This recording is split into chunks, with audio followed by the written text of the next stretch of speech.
Passport application ba ang mabigat na problema mo? Dahil ba late registered ang iyong birth certificate?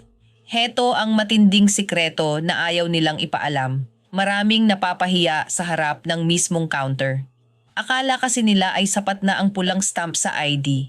Hahanapan ka ng dalawang lumang dokumento nila. Dapat mas maaga ang petsa nito kaysa rehistro.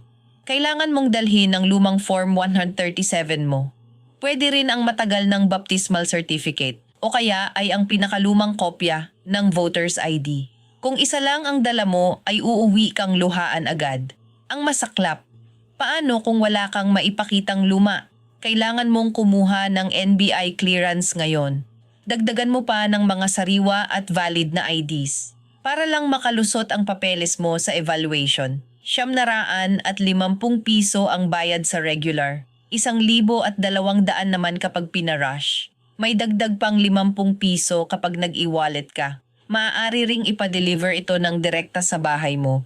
Sino sa mga kaibigan mo ang hindi makapag-abroad dahil puro reklamo sila sa late na rehistro ng anak?